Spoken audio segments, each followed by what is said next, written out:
Hello guys and welcome back for another video. So ang pag-uusapan natin ngayon is addition of fraction. So ang una nating pag-uusapan is yung same yung denominator. So paano natin i-add if same yung denominators ng fraction natin.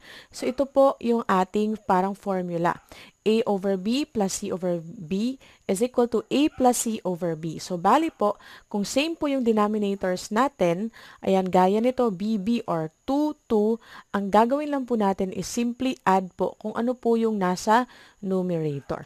Gaya po nito, kung makikita nyo, same po yung ating denominator, 1, 4, up in 4 and 4. So, i-copy lang natin yung denominator natin. Pagkatapos, yung 1, ayan, at saka yung 1 dito sa other numerator ay i-add lang po natin. So, 1 plus 1 is equal to 2. So, ang answer po natin is 2/4. So, kung pwede po natin itong isimplify, ay kailangan din po natin yung isimplify by finding a number na pwede po nating i-divide both numerator and denominator. So, gaya po nito, so yung 2/4 ay pwede po nating isimplify to 1/2. So, we just have to divide 2 here sa numerator and 2 din po sa ating denominator. So, it will give us 1/2.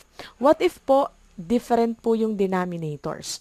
So, kung different po yung denominators, ayan, gaya po ng 1/3 at 1/6, so makikita nyo po dito 3, ang isa po ay 6. So, magkaiba po ang kanilang denominators. So, mayroon po tayong steps dyan kung paano po natin siya gagawin.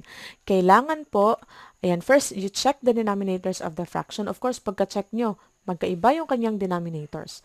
Next, you have to make the denominators of the fractions the same. So, kailangan po gawin po natin itong magkaparehas by finding the least common multiple of denominators or yung kanyang common denominator. Okay, tapos, i-add lang po natin yung numerators of the fraction, copying or keeping the denominator. Anyway po, bibigyan ko po kayo ng example kung paano po natin yan gagawin. So, for same denominators po, sabi ko nga kanina, ang kailangan lang natin is i-add lang natin yung kanyang numerator. Gaya po ng ating example, let's say meron tayong 2/3, okay, plus 1/3. So, kung ganyan, same lang po sila, 3 po yung ating denominators, kailangan lang natin is i-copy lang natin yung ating numerator. Ayan, i-add lang natin silang dalawa, tapos copy our denominators, or answer is 3/3. So, kung ganyan po yung answer nyo, 3 divided by 3 is just equal to 1. Again, another one. Let's say meron po tayong 1/4 at meron po tayong 2/4. Okay. So, again, i-add lang natin yung nasa taas. Yan, 1 plus 2 over 4. So, yan po ay magiging 3/4. So, about kung 3 naman, fractions. So, kung 3 fractions, same pa rin po yung gagawin po natin. Let's say dito, lagyan lang natin ng another one. Let's say 3. 3 fractions yung i-add po ninyo. Let's say, lagay natin dito 1/3.